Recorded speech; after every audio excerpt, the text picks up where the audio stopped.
World health organisation ने कहा है कि एडिक्शन भी एक मानसिक बीमारी है। ऐसे लोग जो जबरदस्ती के लिए उतावले होते हों या की लत हो, ऐसे लोग गंभीर बीमारी से पीड़ित हैं। उन्हें इसका इलाज करना चाहिए। कई बार देखा गया है कि एडिक्शन की वजह से इंसान हत्याएं भी करने लगते हैं। ऐसी ही एक कहानी 80 के दशक में चेन्नई के खूंखार सीरियल किलर की है।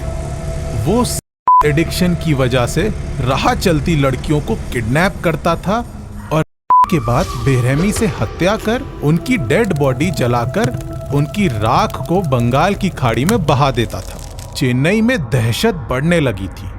अचानक लड़कियां गायब होने लगी थी। उसने 80 के दशक की मद्रास की सड़कों को किसी नरक में तब्दील कर दिया था। लड़कियां घर से निकलने में डरने लगी थी।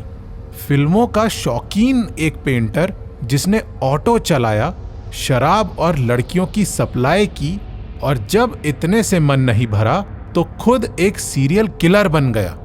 उस सीरियल किलर की डायरी से खुलासा हुआ था कि एडिक्शन केवल उसे नहीं था बल्कि उस समय के बड़े बड़े पॉलिटिशियंस को भी था जिनके लिए वो लड़कियों की सप्लाई करता था।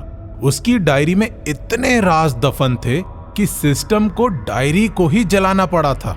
आज की कहानी सिस्टम के फेलियर की भी कहानी है कि कैसे पॉलिटिक्स, पुलिस और सेक्स के कॉकटेल से तब की मद्रास की गलियों में, जिसे आज चेन्नई कहा जाता है, वहां जुर्म का खूंखार चेहरा उभर कर सामने आया था, जिसे पहले गौरी शंकर के नाम से जाना गया और बाद में वही सीरियल किलर ऑटो शंकर बना। ऑटो शंकर को याद करते हुए क्राइम जर्नलिस्ट बाबू जयकुमार ने अपनी रिपोर्ट में लिखा है, अगर आज वो जिंदा होता तो शायद मंत्री बन गया होता, पर गवर्नर रूल और बदलते पॉलिटिकल सिनेरियो ने उसका गेम ओवर कर दिया था।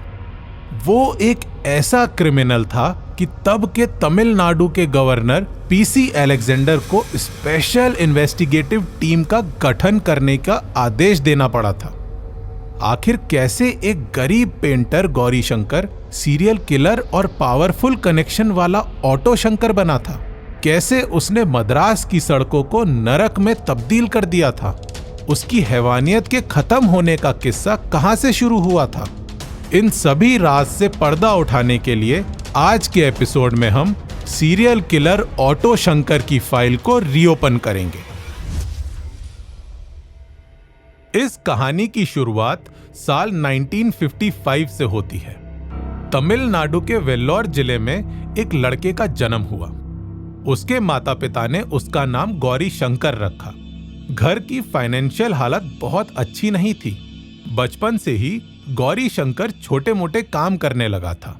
साथ ही उसे फिल्में देखने का बहुत शौक था।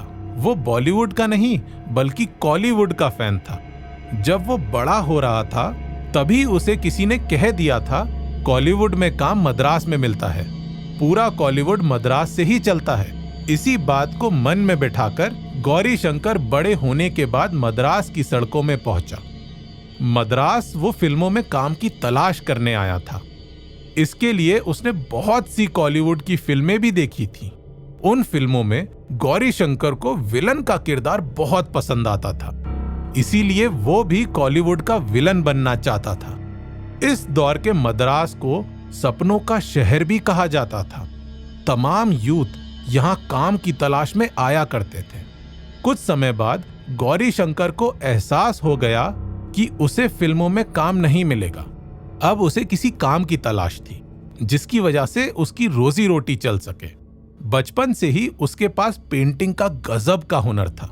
बहुत जल्द उसे मद्रास के ही पेरियर नगर में पेंटर का काम मिल गया।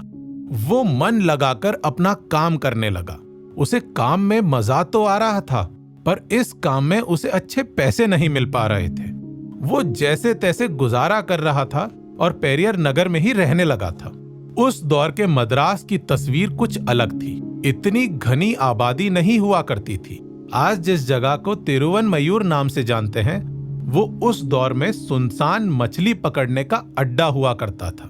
एक पेंटर के तौर पर गौरी शंकर का रंग जम चुका था, इसी दौरान उसने एक लड़की से शादी कर ली। सब कुछ ठीक चल रहा था। तभी एक रोज उसकी पत्नी की एक्सीडेंट में मौत हो गई। यहीं से गौरी शंकर की लाइफ ने यू टर्न लिया। 80 के दशक का शुरुआती दौर आ चुका था। तमिलनाडु में कुछ ऐसा हुआ जिससे वहां के शराब के शौकीन परेशान हो गए। सरकार ने शराब की बिक्री पर रोक लगा दी। पीने वाले प्यासे थे। उन्होंने सरकार का विरोध भी किया। इसी के साथ पैसे कमाने वालों को एक नया गैर कानूनी रास्ता मिल गया था। उस दौर में तिरुवनमयूर से महाबलीपुरम के रास्ते में ताड़ के पेड़ों की लाइन लगी रहती थी। ताड़ से बनती थी ताड़ी, यानी देसी शराब। इलाका सुनसान था। पुलिस का कोई डर नहीं था। लोग गाड़ियों से शराब शहर में पहुंचाने लगे थे। इसी काम में गौरी शंकर का एक दोस्त भी लग गया। कब तक पेंटिंग करके चिल्लड़ उठाते रहोगे? आओ इस धंधे में लोगों की प्यास बुझाओ और पैसे भी कमाओ। क्या पता पैसे होने के बाद तुम खुद ही एक फिल्म बना लो। गौरी शंकर को यह आइडिया पसंद आया और उसने पहली बार क्राइम की दुनिया में कदम रखा। एक पेंटर अब शराब की तस्करी करने लगा था। इसी दौरान पुलिस से बचने के लिए गौरी शंकर ने एक ऑटो खरीदा और अपने साथियों से कहा, अब देखना, मद्रास की सड़कों में मेरी ऑटो दौड़ेगी और शराब की सप्लाई करेगी। ऑटो के ऊपर पुलिस को शक भी नहीं होगा। अब मेरा कमाल देखना, कितना पैसा छापूंगा। गौरी शंकर का ऑटो मद्रास की सड़कों में घूमने लगा। वो मद्रास की हर एक सड़क से वाकिफ हो चुका था। शराब के धंधे से उसने काफी पैसे बनाए और उसका लाइफस्टाइल बदलने लगा। उसे लगा कि 2 नंबर के धंधे में जितना पैसा है उतना पैसा वो 1 नंबर के काम से कभी नहीं कमा सकता। इसी के साथ गौरी शंकर ने अपनी मंडली बनाना भी शुरू कर दिया। उसने अपने भाई को भी इस काम में जोड़ लिया। भाई से गौरी शंकर ने कहा, अगर हम लोगों को और बड़ा काम करना है तो सिस्टम को अपने अंडर में लाना होगा। सिस्टम मतलब पुलिस। गौरी शंकर ने पुलिस वालों से पहचान बढ़ानी शुरू कर दी। उन्हें फ्री शराब सप्लाई करता था। इसकी वजह से उसका धंधा भी खूब चलने लगा था। शराब के धंधे के साथ गौरी शंकर को की भी लत लग गई थी। इसके लिए वो इलीगल बार में जाने लगा था। कई बार वो वर्कर्स के कोठे में भी जाता था। बार में उसने देखा कि लड़कियों की सप्लाई का धंधा भी किया जा सकता है। उसने अपने कॉन्टैक्ट बढ़ाए। अब उसी ऑटो से शराब नहीं बल्कि बार में लड़कियां सप्लाई करना शुरू कर दिया था। वो गांव देहात से गरीब लड़कियों को पकड़ कर लाता था और उन्हें बार में सप्लाई कर देता था। अब उसकी पहुंच पुलिस से होते हुए पॉलिटिशियन तक हो चुकी थी। लड़कियां सप्लाई करते करते गौरी शंकर एक डॉन बन चुका था। उसके 3 मुखिया लोग, एल्डिन और शिवाजी, इन तीनों ने मिलकर जल्द ही गौरी शंकर को तिरुवनमयूर का डॉन बना दिया। पेरियर नगर, जहां गौरी शंकर एक पेंटर के तौर पर काम करता था, उस पेरियर नगर को वो अपना गढ़ बना लिया था। यहीं से उसका बार और सेक्स का कारोबार चलता था। इस कारोबार के लिए कुछ लड़कियां अपनी मर्जी से आती थीं, तो कुछ को जबरदस्ती लाया जाता था। पेरियर थाने की पुलिस भी गौरी शंकर का कुछ नहीं बिगाड़ पा रही थी। इसके पीछे की सबसे बड़ी वजह यह थी कि उसने कई पुलिस वालों को मैनेज कर रखा था। कहा तो यहां तक जाता है कि गौरी शंकर पॉलिटिशियंस को भी लड़कियां सप्लाई करता था, जिसकी वजह से कोई भी उसके ऊपर एक्शन लेने की हिम्मत नहीं दिखा पाता था। उसके पास बड़े बड़े पॉलिटिशियंस के काले राज दफन थे। गौरी शंकर का रुतबा बहुत बड़ा हो गया था। उसके बार चला करते थे जहां खुलेआम का कारोबार होता था। उसका एक बड़ा गैंग था जिसको मैनेज उसके साथ उसका छोटा भाई मोहन करता था। साथ में एल्डिन और शिवाजी नाम के 2 गुंडे भी थे। पेरियर नगर के साथ साथ गौरी शंकर के सेक्स कारोबार साउथ मद्रास की एलबी रोड से भी चलने लगा था। जैसे ही गौरी शंकर ने टॉप पॉलिटिशियंस को लड़कियों की सप्लाई शुरू कर दी थी, उसने अपने गैंग में ऐलान करते हुए कहा, अब मुझसे ऊपर कोई भी नहीं है। मैं कानून से भी बड़ा हो चुका हूं। ये सब मेरा कुछ नहीं बिगाड़ सकते हैं। इन सभी के सीक्रेट राज मेरे पास दफन है। अभी मैं कुछ ऐसा करने वाला हूं जिसे मद्रास का कानून सदियों तक याद रखेगा। अभी तक गौरी शंकर को मद्रास ने ऑटो शंकर के नाम से नहीं जाना था। गौरी शंकर का जब का कारोबार आगे बढ़ा तो उसकी नजर एक लड़की पर पड़ी। बार में बहुत शोर था, गाने बज रहे थे। उस लड़की का नाम ललिता था। वो भी इसी कारोबार से जुड़ी हुई थी। दोनों की नजरें मिली और गौरी शंकर को ललिता से प्यार हो गया। वो किसी भी हालत में ललिता के साथ सोना चाहता था। हुआ भी कुछ ऐसा ही। उसे नशा कराने के बाद गौरी शंकर ने उसके साथ रात बिताई। उसे ललिता के साथ करने की लत लग गई। इंडियन एक्सप्रेस में सितंबर 1990 में छपी पत्रकार के.एम. थॉमस की रिपोर्ट के अनुसार इसी एडिक्शन की वजह से उसने ललिता से शादी कर ली। अब बहुत जल्द का कारोबारी गौरी शंकर कातिल बनने वाला था। ललिता गौरी शंकर को बहुत पसंद नहीं करती थी। उसका अफेयर शंकर के दोस्त और उसके लिए दलाल का काम करने वाले सुदालाई मुथु से चलने लगा। एक दिन दोनों भाग गए। गौरी शंकर को गुस्सा आया।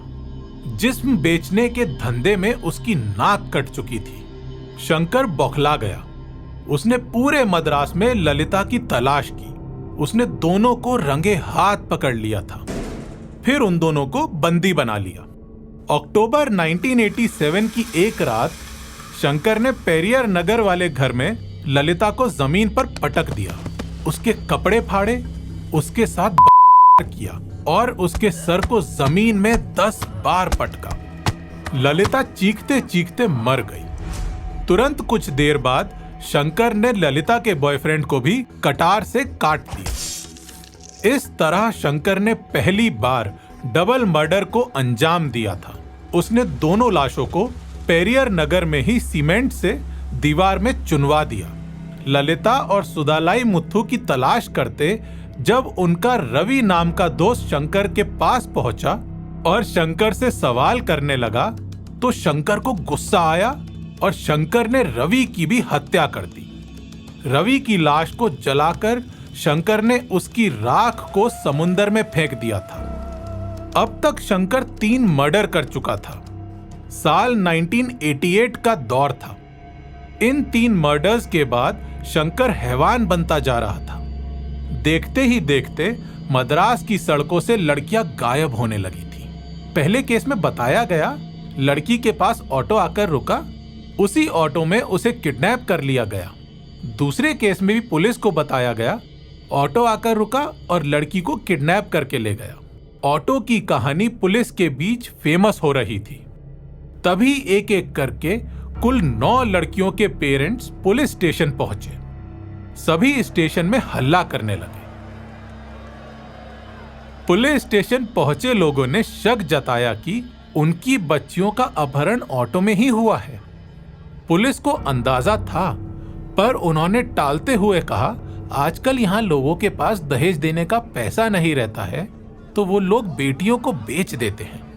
पुलिस के इस तरह के बिहेवियर से पुलिस स्टेशन में हल्ला बढ़ गया। पुलिस और लड़कियों के पेरेंट्स के बीच मारपीट की नौबत भी आ गई थी। पुलिस ने बिना मन के इन्वेस्टिगेशन की शुरुआत की, पर उन्हें कुछ पता नहीं चला था। उधर शंकर के एलबी रोड वाले बार में एक घटना घटी।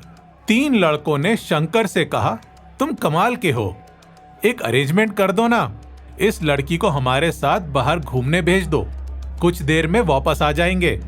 इतना सुनते ही शंकर को गुस्सा आ गया और कहा, जो करना है यहीं करो, बाहर लेकर जाने को नहीं मिलेगा।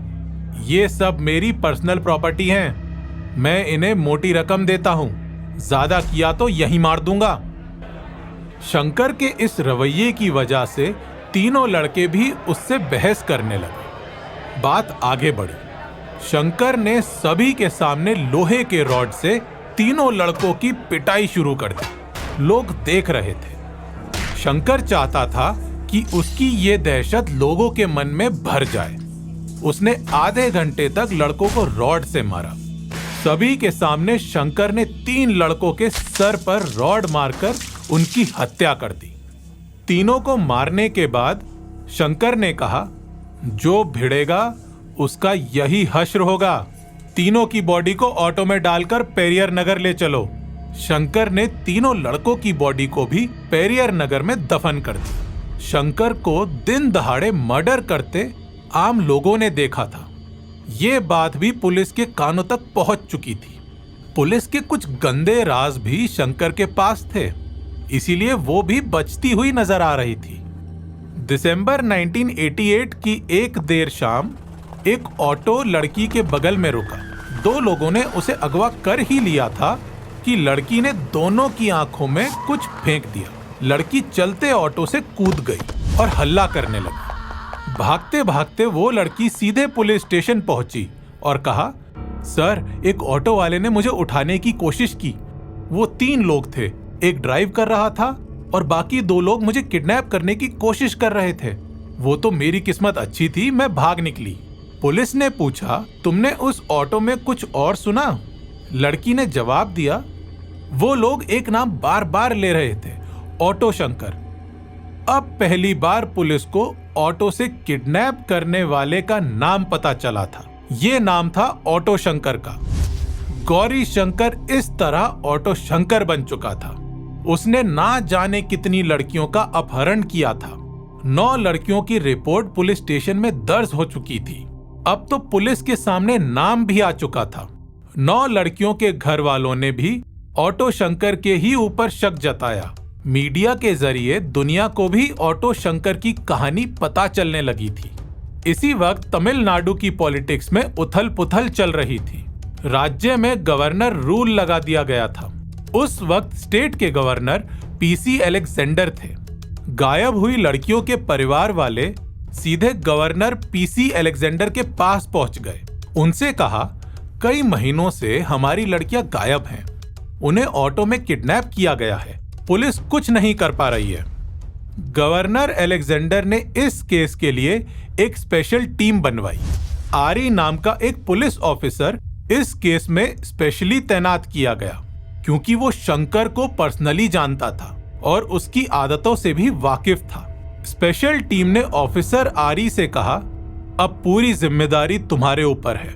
अच्छे से इन्वेस्टिगेशन करो और केस सॉल्व करो। ऑफिसर आरी ने स्पेशल टीम को सब कुछ बताया और साथ ही कहा, सबसे पहले एल्डिन को गिरफ्तार करिए, वही मुंह खोलेगा। स्पेशल टीम ने एल्डिन की गिरफ्तारी की। उसकी कायदे से खातिरदारी हुई। काफी पिटने के बाद एल्डिन सरकारी गवाह बनने को तैयार हो गया। उसने अपने सारे जुर्म को कबूल कर लिया और कहा, मैं ऑटो शंकर के बारे में सब कुछ बताऊंगा। स्पेशल टीम के ऊपर गवर्नर का प्रेशर था। उसने बिना देर किए गौरी शंकर उर्फ ऑटो शंकर की गिरफ्तारी की। उसे घसीटकर पेरियर नगर से गिरफ्तार किया गया। ऑटो शंकर ने भी अपने सारे जुर्म को कबूल किया और पेरियर नगर से 5 लाश बरामद हुई। उसने इन लाशों को दीवार में चुनवा दिया था। इसी में एक लाश ललिता की भी थी। ये 5 लाश शंकर की हैवानियत के सामने कुछ नहीं थी। पुलिस ने तलाशी ली और उन्हें एक डायरी मिली। इस डायरी में तमाम पुलिस वालों के नाम थे जो शंकर की मदद किया करते थे। 2 पुलिस वालों को तुरंत सस्पेंड कर दिया गया और एक डिप्टी सुपरिटेंडेंट को भी सस्पेंशन का रास्ता दिखा दिया गया। ऑटो शंकर ने अदालत में बताया कि क्राइम के पीछे उसे प्रेरणा सिनेमा से मिलती थी। उसने सब कुछ कॉलीवुड के विलन से सीखा था। इसी वजह से उसे लत लगी और वो लड़कियों की किडनैपिंग और सप्लाई करने लगा। हालांकि बाद में शंकर ने जो भी कहा वो बहुत ही ज्यादा शर्मनाक था। सिस्टम के ऊपर सवालिया निशान खड़ा करता था। उसने अपने कबूलनामे में और कई रिपोर्टरों से बात करते हुए ये बताया कि उसने जिन भी लड़कियों को किडनैप किया या किडनैप करने की कोशिश की वो पॉलिटिशियंस के लिए थीं। उसने कहा कि जब पॉलिटिशियंस उनको कर देते थे तो वो उन्हें मारकर जलाकर समुंदर में फेंक देता था। इसीलिए उन 9 लड़कियों की लाश कभी नहीं मिलेगी। सभी लाशों को समुंदर ने निगल लिया है। ये आश्चर्य की ही बात है कि इस कबूलनामे के बाद भी कभी किसी के ऊपर कोई इंक्वायरी नहीं हुई और वो डायरी भी कहीं खो गई। गिरफ्तारी के बाद ऑटो शंकर और उसके गैंग को मद्रास सेंट्रल जेल में भेज दिया गया।